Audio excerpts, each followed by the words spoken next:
Good evening, everyone, and welcome to the Tuesday, February 4th, 2025 Town Council meeting. He's not allowed.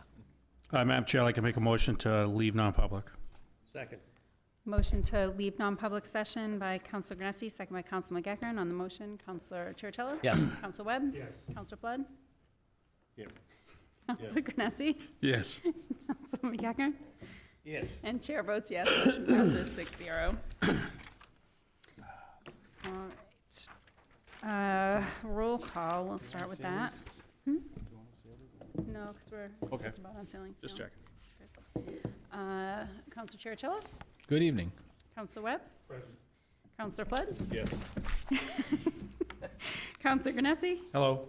Councilor McEachern? Good evening. And good I still evening have from the you. chair, and Councilor Foote is en route and should be here momentarily. Councilor Flood, would you lead us in the pledge, please? She got you. Put him under pressure.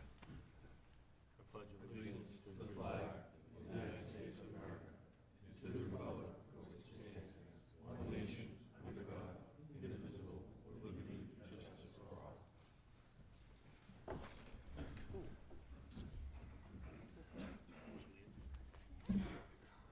Is there a motion to open public forum?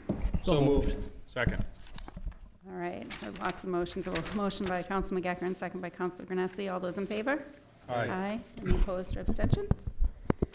Public forum is open. Please step up and be sure to state your name and address for the record.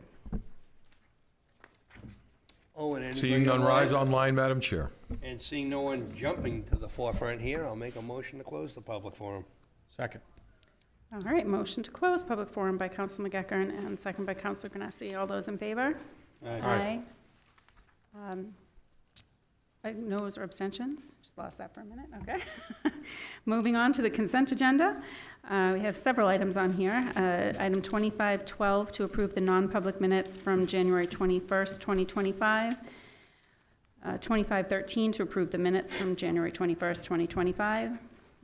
Item 2514 to accept the Conservation Commission resignation. We have received a resignation from Paul Dion, who was appointed as a regular member with a term to expire on March 31st, 2027, so we will be looking to fill that.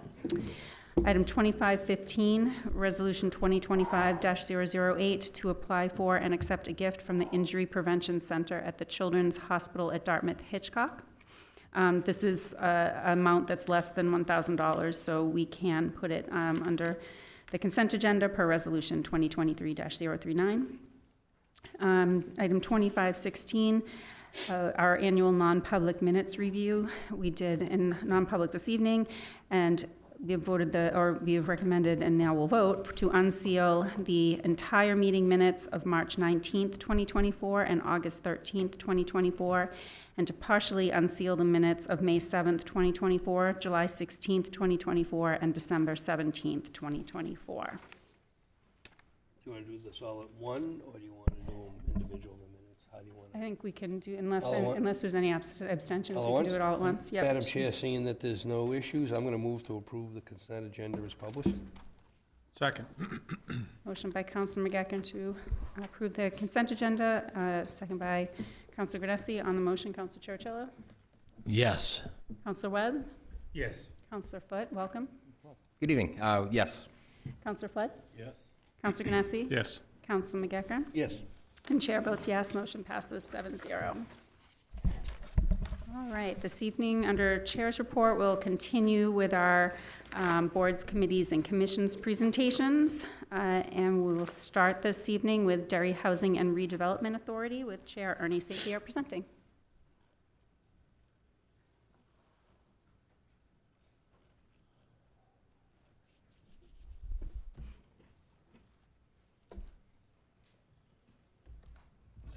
Good evening, councilors. It'll be a little different than last year. I've learned a lot since I've been there, so I got something to talk about now.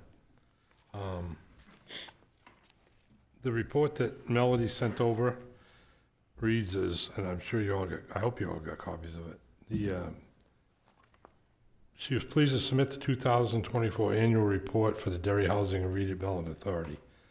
The Derry Housing and Redevelopment Authority currently administers 107, used to be 108 Section 8 housing vouchers and owns 12 units of housing for low-income, elderly, and disabled veterans here in Derry.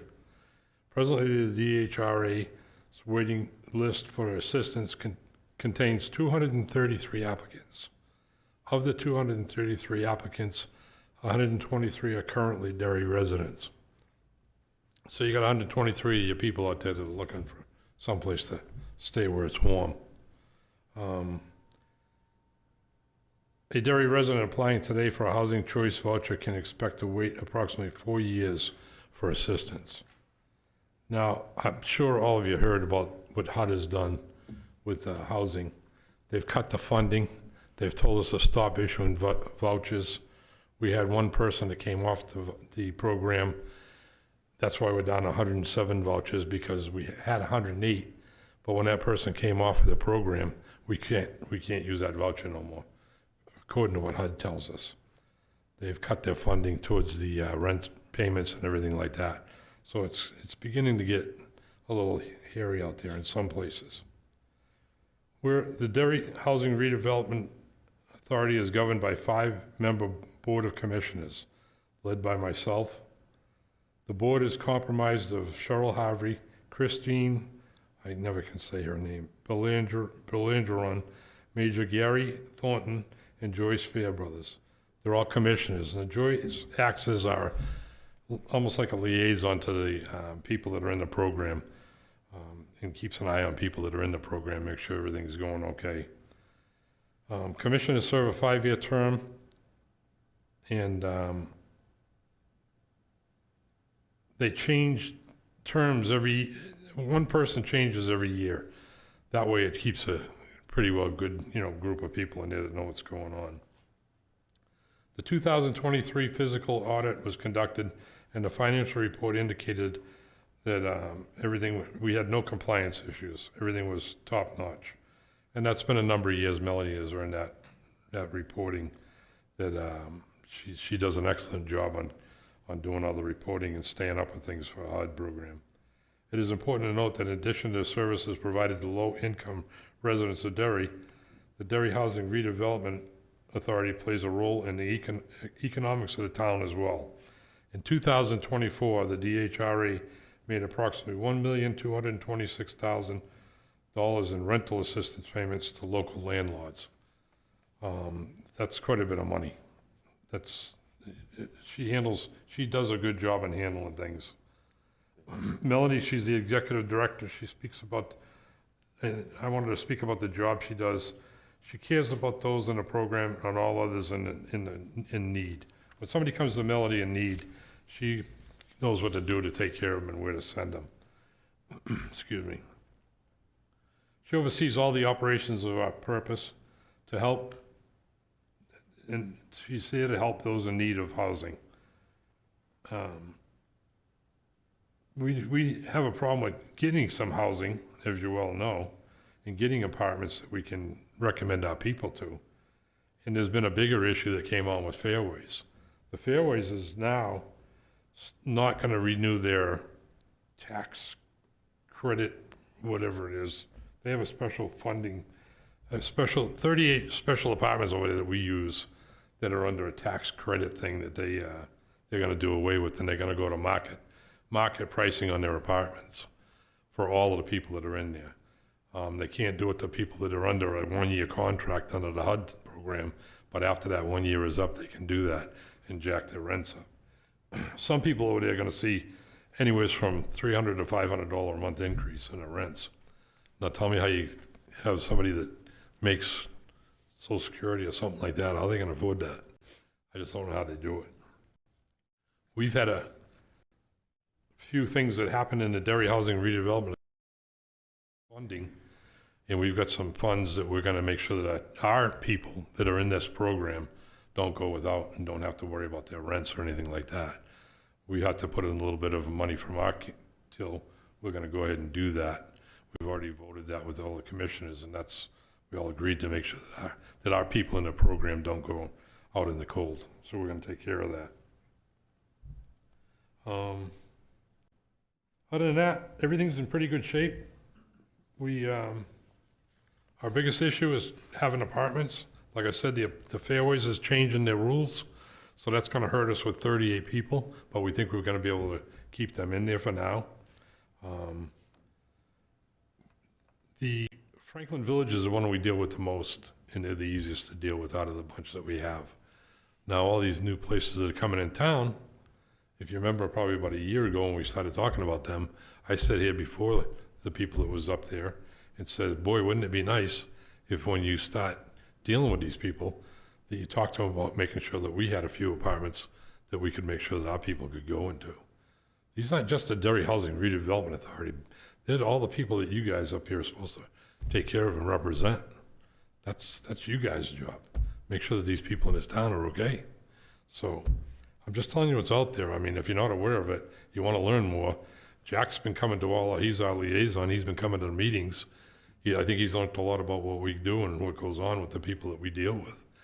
And you're more than welcome to come in and find out or ask questions. We had Brian before as a liaison. Brian knows all about what goes on in our area, and knows the challenges that we have to try to make things better for the town. I'd be happy to answer any questions if you have any. Thank you. Any questions? Council Webb?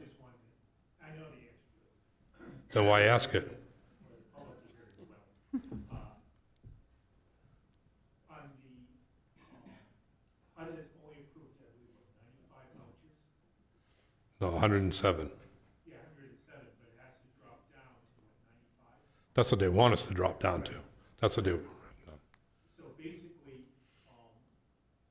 before it can open up to somebody on the waiting list, there has to be no, that's not correct. The way you can't, we cannot issue, no matter what, we can't issue any vouchers. correct. If we go to 95, we still can't issue. We go to 94, we can't issue any. HUD says no more vouchers until they change the rules.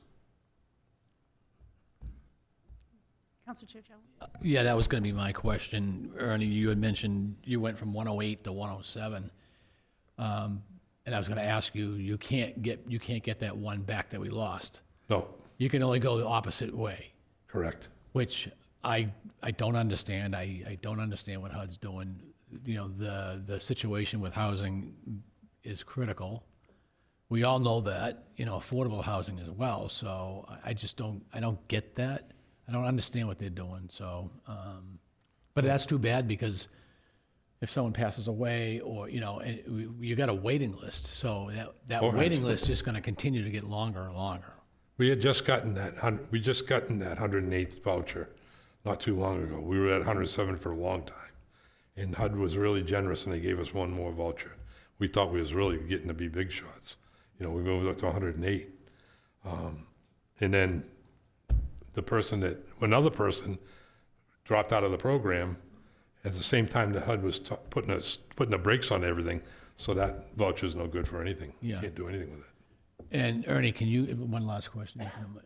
Do you know, I don't need ages or anything, but the demographics of who we're helping, is it the elderly? Is it the younger Both. group of people that, Both. We have, we deal with a little bit, both? a mixed pot. I mean, like, all the people at PBD Road Annex over there, we have them under 12 apartments they're all over 65. That was the design of that. That was the purpose of that when Mr. Kelly did that years ago. Yeah, okay. But we deal with, we take veterans. Veterans have a first priority. Domestic violence have a priority. Disabled have a priority. And then it just trickles down from there. But priorities don't mean anything now. No. We had a veteran that was here in town trying to move to Derry. He had 6 kids and he wanted to move to Derry and he come to see us. Where are we going to get a 3 or 4 bedroom apartment and meet the needs, Yeah. under the requirements? Just not going to do it. Right. And then last question for me is, we're not unique in this situation, correct? It's going to be all Derry housing, all Derry housing, all housing associations.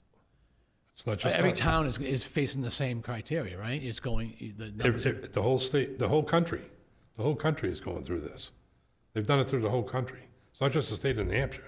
right. They've cut everybody's funding. And So the thing this- of it is, we're fortunate enough, we're small enough that it hurts, but it doesn't hurt in a big way.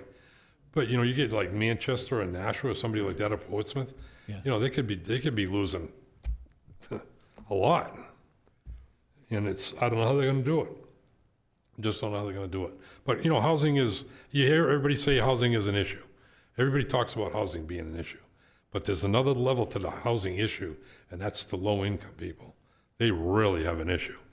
I mean, just think about that tomorrow when you're doing nothing, just stop and think about a person living on a fixed income, maybe getting $2,000 a month, and now they want to charge them $1,800 a month for their rent. I mean, what do you do? How do you do that? It's ridiculous. But that's the way life is. Any more questions? Questions? Thank you. Thank you. Next up, we have Heritage Commission update with Chair Karen Blanford Anderson presenting. I think that's going to be a tough act to follow here. Do you have a mouse? You can use the arrows. Oh, thanks. Can you put up the PowerPoint? Sure. Good evening. Karen Blanford Anderson. I'm the chair of the Heritage Commission. We have a lot of things that went on, but real quick, just for the people at home, the Heritage Commission is made up of a variety of members, and our purpose really is to preserve, educate, and extend information about the history of the town, both current and future generations. So we're the stewards of the town's history, if you will. Our members, and I want to focus a little bit on the members because we are definitely always looking for volunteers, but understanding that when you become a member of the Heritage Commission, you're probably doing a little more than just coming to meetings and working at the museum. Paul Lindeman, who has been very instrumental in the restoration of the first parish meeting house, which is up in East Derry. Even though that is somewhat supported by us, it is not financially supported. Paul gets grants for that. He works with the Preservation Society of New Hampshire. He's worked with a number of places. It's about a 14-year project so far, over $3 million that he has been extremely instrumental in getting done. And as a member of the Heritage Commission, has really brought a lot of information for us on the buildings in town, as well as some of the things that we should be looking at as we go to preserve areas and houses and districts, if you will. So another member, Tom Cullinane, he is pretty much our military expert. I know I spoke about it last year, but he just wrote a book on all the Civil War veterans of Derry. Any name that's on the Civil War monument up in East Derry, he's researched that. So if anybody's interested, there's always copies at the library, but let us know. We'd be happy to give that to you. But understanding both Revolutionary, Civil, World War I, World War II, all the way up through the Iraq and Afghanistan wars, TJ is an expert on that. Right now, some of the projects we're working on is a World War I book, similar to this one, so, of all Derry residents. Then Mike Hill, who's a member, he's been part of the Civil War reenactment areas in New Hampshire. Unfortunately, Mike's been ill over the past year or so, but we kind of count on him to give us a little bit of extra information on anything Civil War related as well. Lynn Murray, she actually came to us from Hudson. She was on the Hudson Historical Society. She moved to Derry, decided she wanted to join us, so she's been really great at helping us with the inventory part of the museum. And then Kevin Bartholomew, he's new. He's a recent Pinkerton grad, and we're so excited to have him, bring the younger generation in, that he continues on. Some of these members are going to be renewing or re-upping their membership, and as their appointments come up, we hope you guys will recognize their value and reappoint them for us. So 2024 programs. We've been pretty busy. The junior historians are still part of a program. This program's probably been about 5 years now. We have about 10 students from a variety of high schools, from Pinkerton, Next Charter School, Wyndham. They come on every Wednesday night. They work on different projects there. They were instrumental last year in the Alan Shepard room being put together, and they are now working on putting a conference room and research area together, and they're working with TJ on the World War I project that's coming up. If you look at who they are at Pinkerton too, a lot of them are ROTC, so they're really interested in that Alan Shepard aspect as well as the military aspect of town. We partner with the Derry Public Library. Erin Robinson there has just finished an audio program, downtown audio program, walking tour of downtown Derry. It's really interesting. I believe you can download it off the Public Library website. TJ worked with her, and then we reviewed her script to make sure that she'd covered everything and had all her facts right. She's great. So working collaboratively with them to put that together. The museum, of course, is our biggest thing. We're working on continuing to build the inventory. We're trying to get that up online. We've got the new conference room, which eventually will be a research area. We're moving books in there. We've also started partnering with some of the local historical societies, including the Londonderry Historical Society. One of the big things that happened this year is we reacquired something that was on permanent loan with them, which was what we call the Newell sleigh, the Harriet Chase Newell sleigh and buggy that was there. It's a 200-year-old sleigh, actually, that if anybody's familiar with the Newell books, the Harriet Chase Newell books, it's mentioned in here. It was a sleigh that she and her husband rode in the day they got married from Derry to Bow to have their marriage dinner. So it's really a historical element. It's beautiful. I'll show you some slides of what it looks like in a second.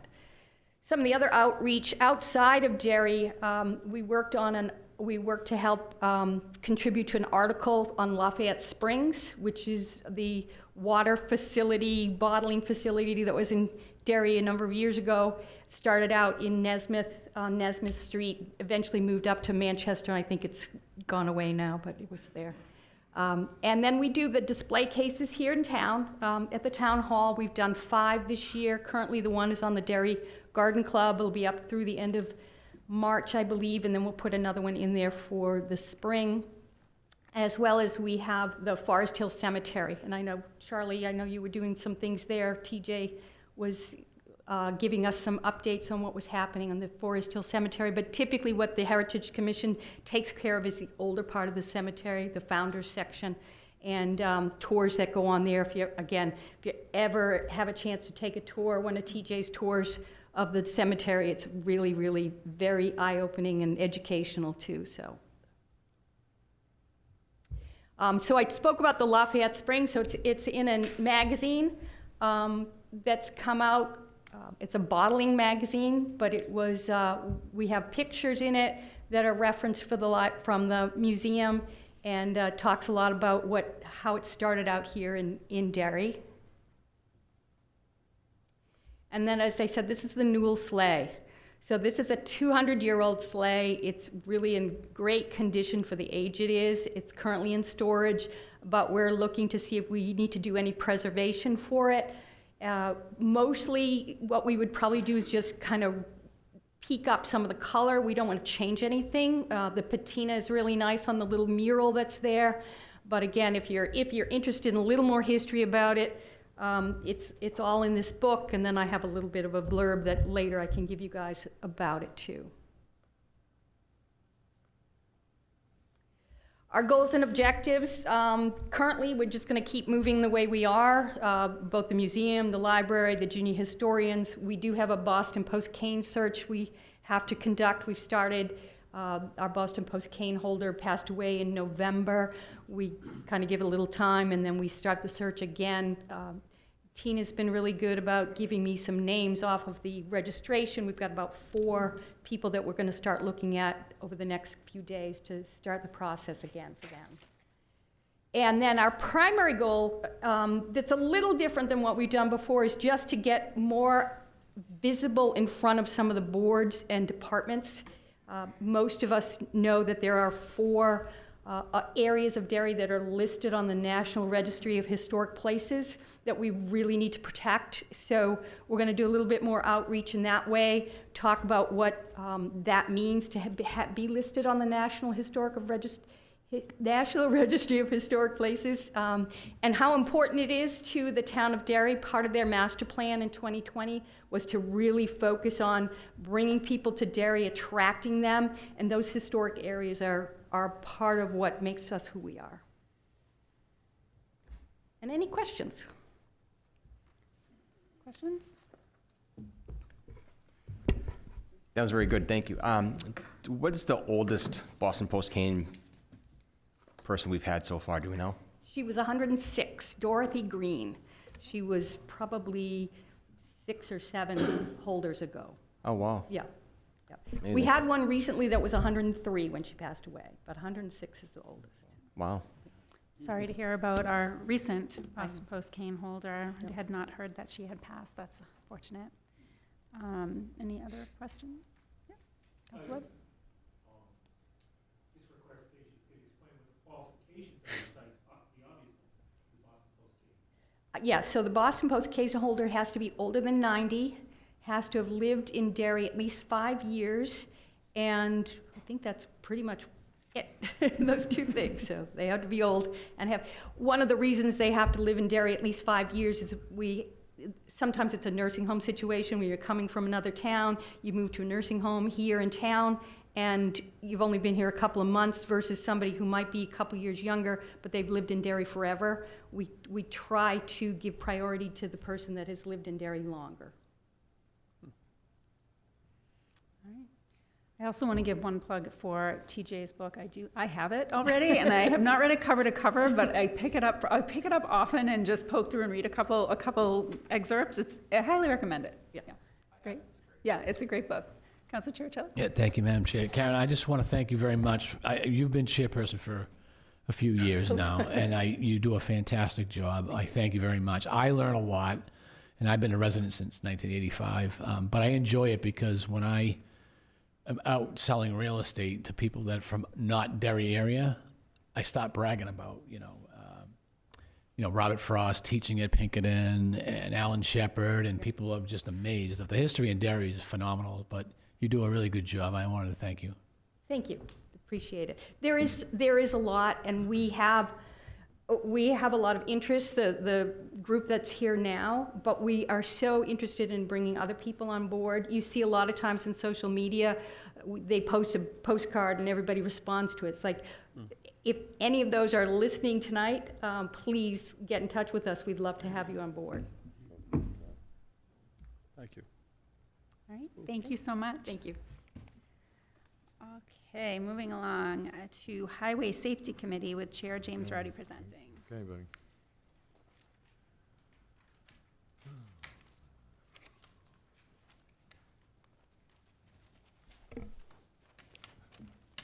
There's 2 tough acts to follow. Good evening, Madam Chair, Council, Mr. Karen. Good evening, Mr. Karen.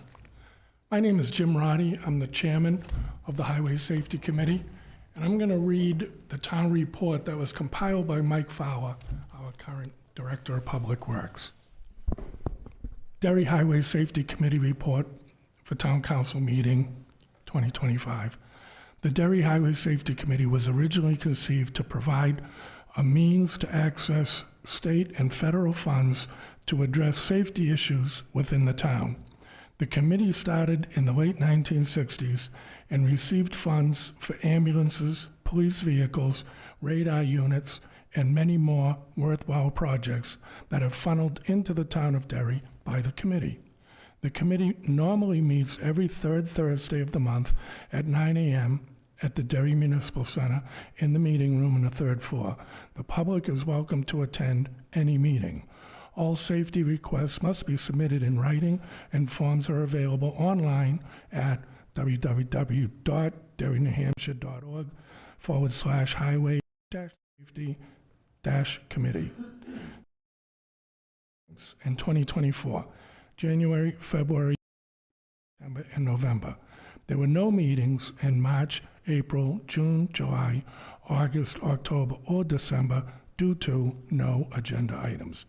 The committee is comprised of citizens and department staff. The members include Derry Police Chief George Fioli, Derry Fire Chief Sean Haggart, Department of Public Works Alan Cote, Superintendent of Operations, and School Department Jane Samad.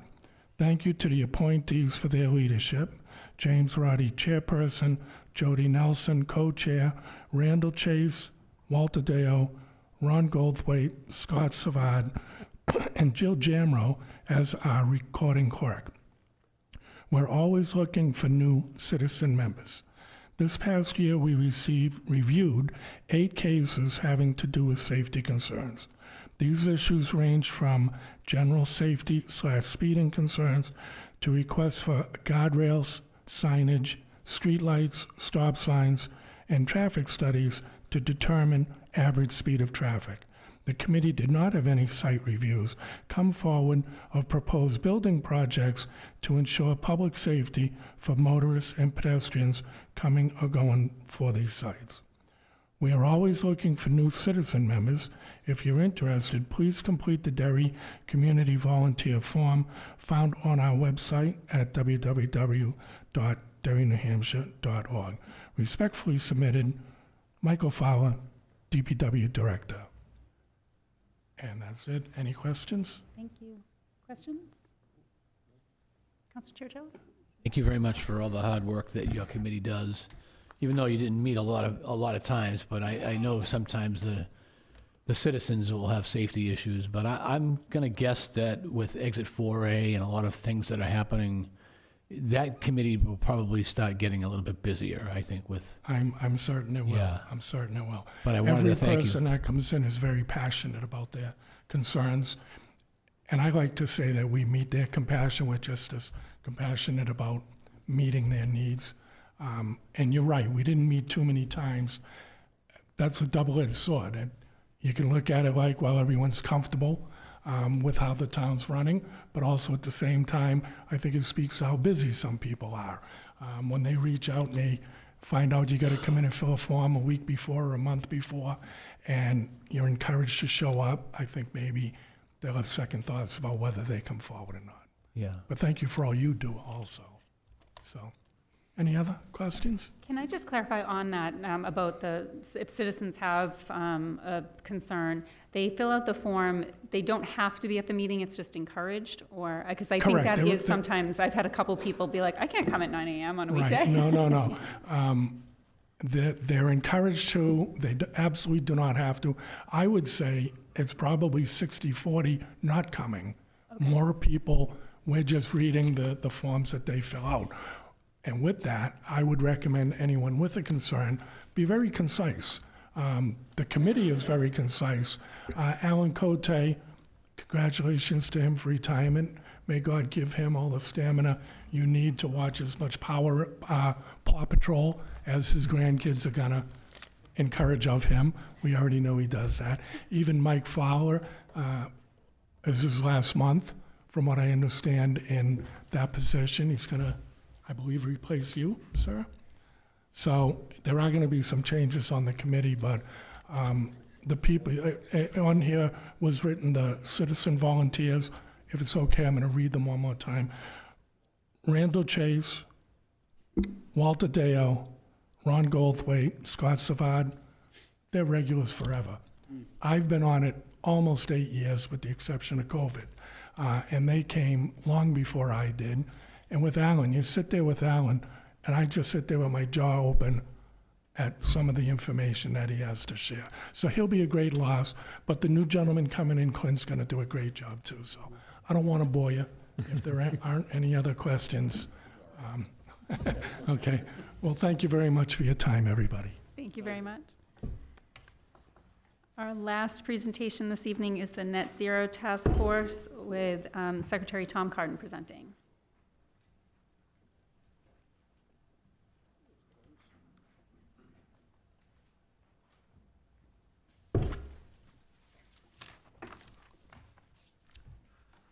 Good evening, everyone. Tom Cardin, I am the Secretary of the Net Zero Committee. Our Chairman Jeff is sick tonight, so he asked me if I would do the presentation.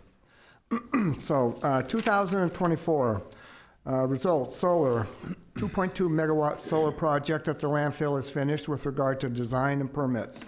The contract has a fixed supply price of 6.8 cents per kilowatt hour for electricity for 25 years, with a 6.1 cent kilowatt if we are able to receive 100% of the DOE grant. That was a $500,000 grant that we have been working on for way too many years, and I'm not sure we're going to get all of it, but I think we're going to get part of it, and I think part of it is matching. Is that correct, Dave? We have to match that, the DOE grant? Yeah, thank you.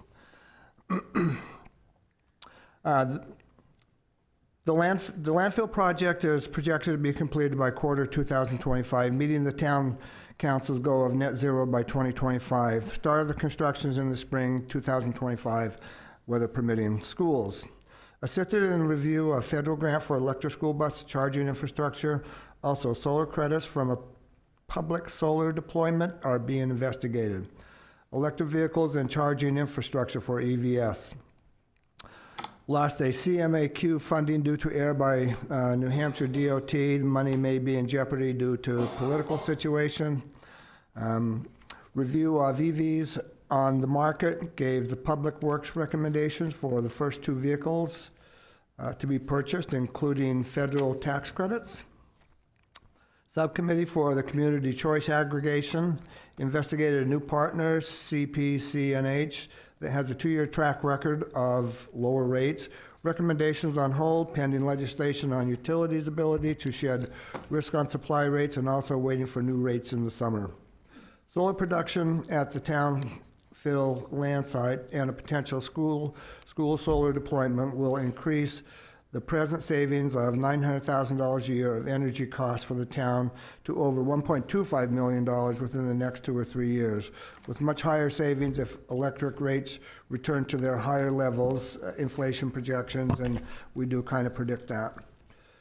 2025 goals: help ensure successful completion of the 2.2 megawatt landfill project with DOE, award of $500,000 enabling the town tax rate for electricity of 6.1 cents to 6.8 cents per kilowatt hour, set up publicity for start of construction and operation date, assist in the introduction of 2 EVs for code enforcement, health, and with regard to charging the vehicle usage, continue to benchmark current town fleet of vehicles versus new HEV vehicles being introduced in the marketplace.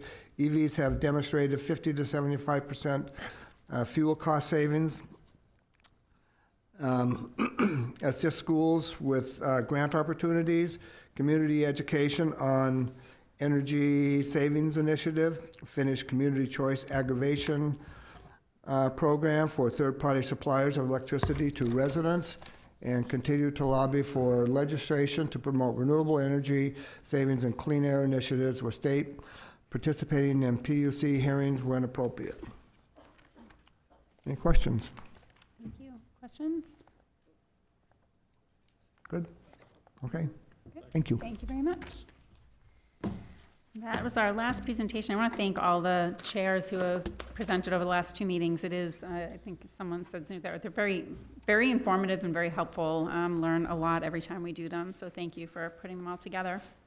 One other thing under Chair's report before we move on, I want to just thank everybody who has signed up to run for either council or school board or all our other elected positions in town.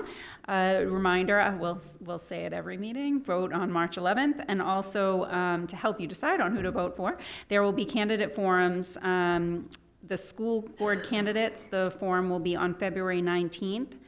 The town candidates will be February 20th, so they're back to back. Both will start at 6:30, and that will take place at the Derry Opera House. Okay, with that, I'll turn it over to Mr. Karen for the TA report.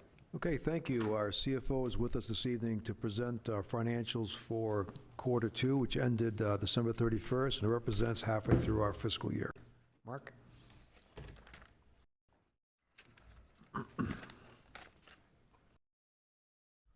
Good evening. Good evening. So this is the second quarter financial report. The quarter ended on December 31st, 2024. So as we know, December is 50% through our fiscal year. This analysis here deals with general fund operations, revenues and expenses. Keep in mind that general fund operations does not include taxes, overlay, TIF, capital, and EMT revenues or expenses. So in FY25, our general fund operation revenues were 69%. A year ago, for the same period, there was 71% of budget. On the expense side, it was 60% in FY25 and 60% a year ago. Also, revenues and expenses can run higher due to contractual obligations booked for the entire year. So some revenue variations for operations. Remember, in FY25, we're at 69% of budget for revenues. A year ago, we were at 71%. Some of the revenues that are exceeding the second quarter tracking, which is the 50% benchmark, receipt of contracted ambulance and dispatch services. Our fire permit and ambulance revenues are greater than 50% of budget. And tax, our motor vehicle registrations are 54.9% of budget. And the tax collector reports that recent transactions continue to include higher-end vehicles, increased volume in private sales, and title applications, as well as model year 2025 registrations. Overall, motor vehicle revenue is $186,817 higher than a year ago. In IT, we have intergovernmental revenue from cable, water, and wastewater. In assessing, our timber tax is 141.2% of budget, and payment in lieu of taxes is 106% of budget. In OMO, our interest revenue is 124.7% of budget, which is $174,000 higher than it was on December 31st, 2023. The town clerk, our marriage licenses and vital records revenues are greater than 50%. In planning, our planning applications are 74.2% of budget. And in code enforcement, building permits are 79% of budget. Some of the revenues that are tracking below 50% under the tax collector, we have the boat tax is 24% of budget, but most of that activity happens in the third and fourth quarter of the fiscal. And police, the annual SRO, which is school resource officer billing to Pinkerton, will be processed in quarter four. Under animal control, kennel and fine revenues are less than 50% of budget. In human services, repayments of assistance is sitting at 0%. Town clerk, dog license revenue is 10.8% of budget, but most of that activity also occurs in the third and fourth quarter. In the cemetery, our perpetual care revenue, is less than 50%. In recreation, our transfers from the Alexander Carr and McGregor trusts are less than 50%. Parks, our line striping revenue is less than 50%. And transfer station, we have transfers from the Waste Tire Trust is also at less than 50%. On the expense side, remember that our budget is 60%, at 60% of budget for FY25. FY24 was also 60%. Our departments are trending individually between 16% and 91%. So some of the activity centers or items that are tracking below 50% for expenses. In fire, they have vacant positions, which includes 6 paramedics, 1 firefighter, and 1 executive secretary. In police, they have 1 vacant position presently for a dispatcher, and their SRO expenses are less than 50% of budget. Some of the expenses that are exceeding the second quarter 50% benchmark, in fire, it's the overtime is 81% of budget, and it's partially offset due to vacancies. In IT, the annual software support payments have been processed. In OMO, the earned time buyouts with roll-ups is 132% of budget. In assessing, the annual assessing contract has been encumbered. In human services, the annual agency payments are encumbered. In highway, the annual roadway maintenance and road salt is encumbered. And at the transfer station, annual contracted services are also encumbered. Some other information, The November 2024 tax warrant totaled approximately $56 million. December 31, 2024, 94.8% of that warrant was collected. The November 2023 tax warrant totaled approximately $54 million, and 95.5% of that was collected at December 31st, 2023. So we're still tracking close to what we've been collecting as we were a year ago. Also, the town's average general fund interest rate was 3.3 for December 2024. The December 2023 average interest rate was 3.73%. We continue to experience a reduction in investment yields. However, year-to-date, we have exceeded budget. And with that, I'll take questions. Thank you. Any questions? Mr. Churchill? I do have a question. Thank you very much. Can you go back to because I'm kind of curious, the waste tire fund? Yes. I have a question for you on that. Sure. Now, I'm dating myself, but, back in the day when I registered my car, on the back of the registration, they allowed you to dispose of, I think it was either 2 tires or 4 tires. I can't remember what it was. Right. Is this, so how do we collect waste tire? I mean, how is it done now? Well, it's part of your motor vehicle registration. However, we take money out of the waste tire trust to cover recycling transactions at the transfer station, meaning disposal of Okay. recyclables. So you answered my question, which I had a long curiosity about, but you just refreshed my memory. Okay. So anytime we register a vehicle, we're actually paying into that fund. That is correct, and it gets Which transferred I in find, quarterly. which I find interesting because I don't see a lot of people bringing their tires to the transfer station. Most of the time, if you go to a tire company, you're paying the fee for the tires, and they're taking it out. So in essence, that's a fund that's kind of, I want to be careful what I say But here, they like do- sort of like a hidden fee, I guess, is what it is. They do pay a fee to dispose of a tire as well. You're paying a part of your registration, but if you have a tire to dispose of, you take it there and they Okay, charge you. so if I do bring it down to the transfer station, I'm also paying on top of that. So Correct. it's just a base fee on the registration. Correct, and that tire money goes into the trust as well. Okay, thank you. Other questions? Okay, Thank you very much. thank you.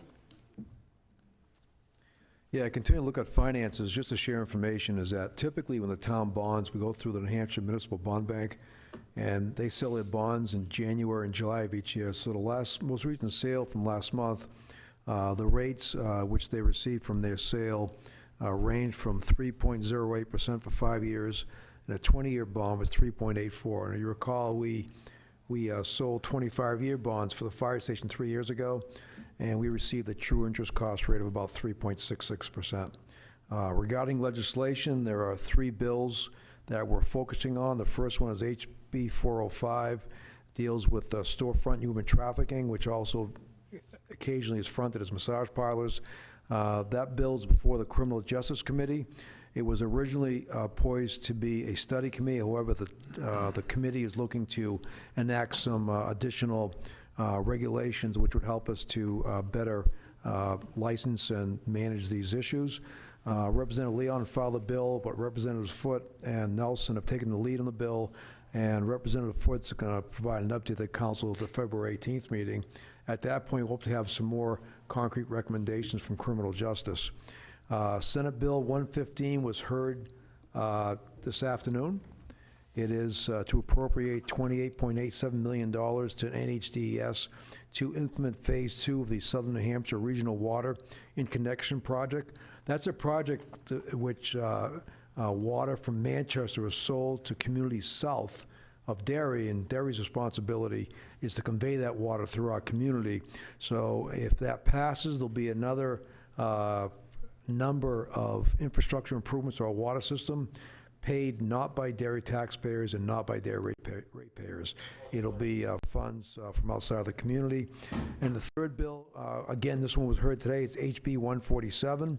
It was to expand an exemption on religious property to focus not on the use, just on the ownership, which we don't think that's a very good idea. So we submitted testimony actually during the hearing to the Municipal and County Government Committee. Looking at various projects around town, the Central Fire Station project is now beyond the 50% completion. You don't see much going on outside of the building, but inside, there's a number of trades. In fact, I think sheetrock should have been hung this week. A lot of the wiring and plumbing is already in, so that project's moving right along. Chief Field and his staff will be hopefully planning to present to the council on March 18th regarding the space needs study, which the council approved and funded several months ago. And from Public Works, I'm pleased to report that Encore is on track to break ground on a landfill solar project in April of May this year, with completion of the project in the Thanksgiving timeframe. Thank you. Thank you. Any questions before we move on? Okay. We have one public hearing this evening, agenda item 2511, resolution 2025-007, to accept unanticipated revenues from FEMA and to authorize expenditures therefrom. And it's not on my list, so I'm guessing Mark Fleischer's presenting. Yes, I am. So this is about unanticipated expenses which occurred related to a storm for the period of April 3rd through April 5th, 2024, which became eligible for reimbursement by FEMA. Per RSA 31:95B, the town council, as the town's governing body, can vote to accept these grant revenues that will offset storm-related expenditures that had been incurred by several activity centers during FY24. Some other background, on July 10th, 2024, President Biden declared Belknap, Carroll, Grafton, Rockingham, and Sullivan counties major disaster areas due to the results of the severe winter storm and flooding event that occurred April 3rd through April 5th, 2024. This declaration allows the town to be eligible for public assistance through the Federal Emergency Management Agency, also known as FEMA. The town can be reimbursed for 75% of the costs related to emergency protective measures associated with this event.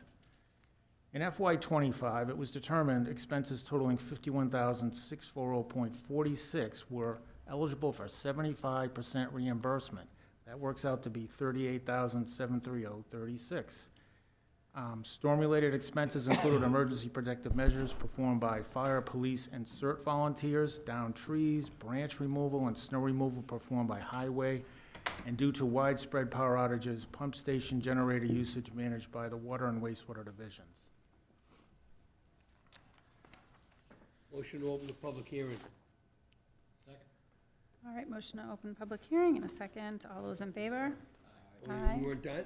I was about to say something else. Oh, but that's sorry. all. I thought, I was like, oh, maybe I was wrong here. You gave too long a pause there. I thought it was my So, spot to open. I'll just- Sorry about that. Hold on I'll that. I'll just finish real quick. My Accepting, apologies, Mark. not my problem, it's my fault. Accepting unanticipated revenues requires a budgetary adjustment in revenues, recognizing those revenues, and a budgetary adjustment to expenditures. A budget adjustment to Object Code 033199, which is federal funds passed through state, with a corresponding budget adjustment to various expense lines within the activity centers that incurred storm-related expenses. These budget adjustments will take place in FY25. I'm done. Thank you. I apologize for that. I thought I No, missed a it's- cue. it's I was my like, fault. oh, he is done. All right, Yeah, my apologies. It was a good pregnant pause there. I thought we were ready to go. we'll go there. We have a motion and a second to open public hearing. All those in favor? Aye. Any opposed or abstentions? All right, public hearing is open. If anyone would like to speak on this topic? Seeing no one rise online, Madam Chair. And seeing no one jump to the forefront after that eloquent speech by Mark, I'll make a motion to close the public hearing. Motion and second to close public hearing. All those in favor? Aye. Any opposed or abstentions? Okay, any questions from counselors? No? Straightforward. Yep, sure is. Lots of stuff covered, lots of numbers given, and All right. very straightforward. Someone want to read it?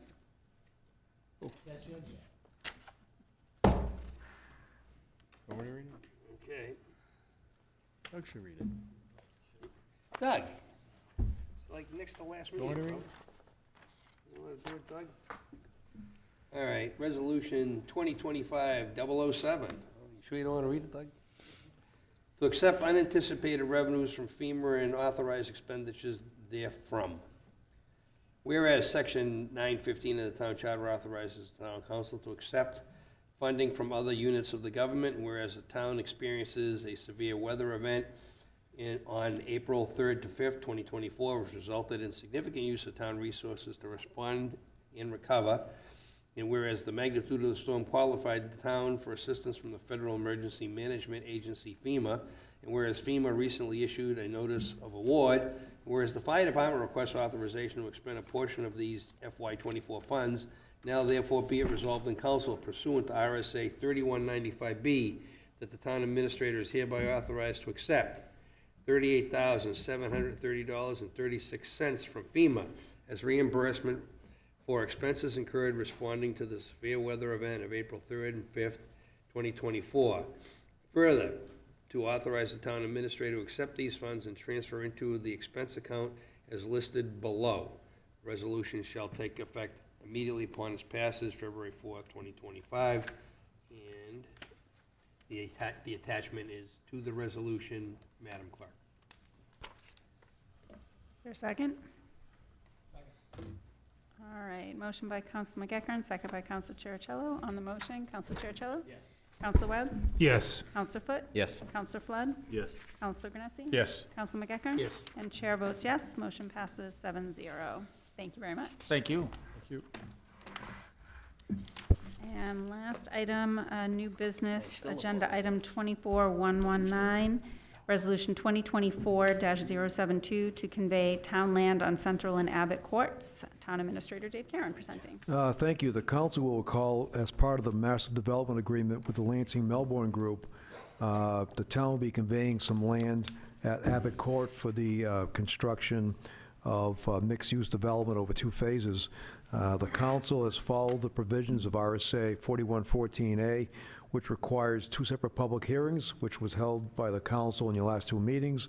And then the council is requested to take action at this meeting to authorize the sale of property at Abbott Court. Just for an additional information is that the developers have submitted development plans to the planning board, and it's currently before the technical review committee.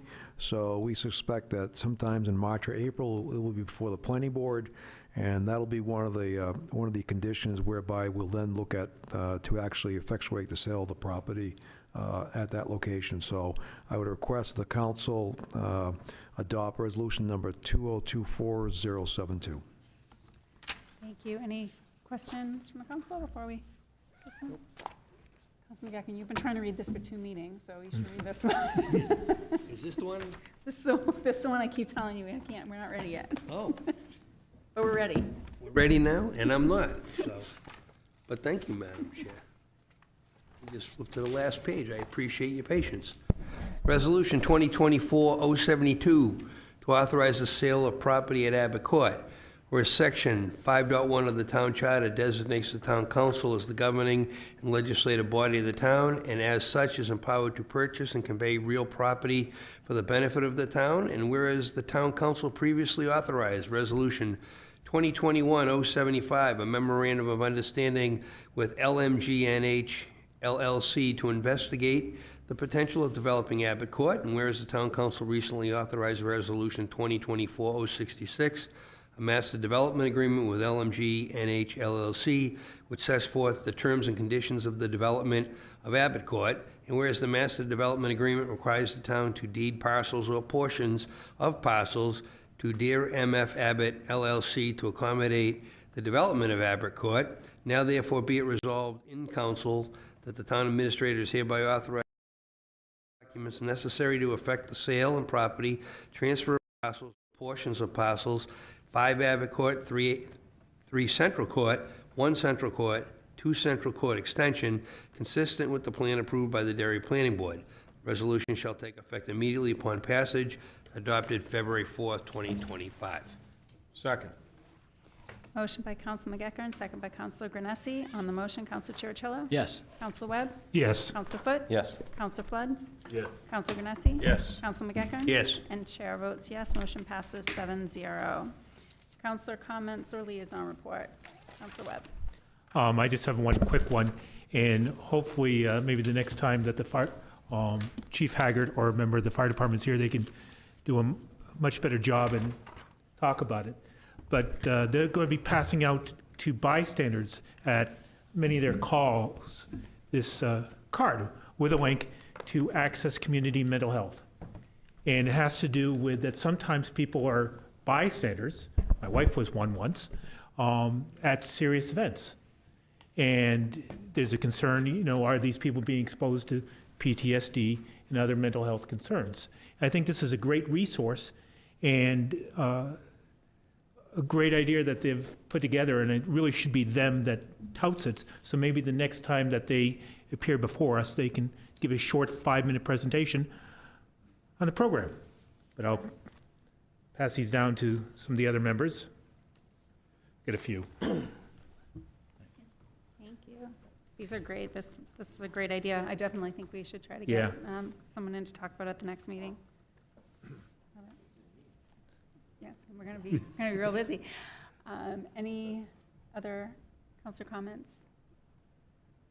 All right. Motion to adjourn? Motion to adjourn by Council McEachern, second by Councilor Flood. All those in favor? Aye. Have a wonderful evening, everybody. Thank you.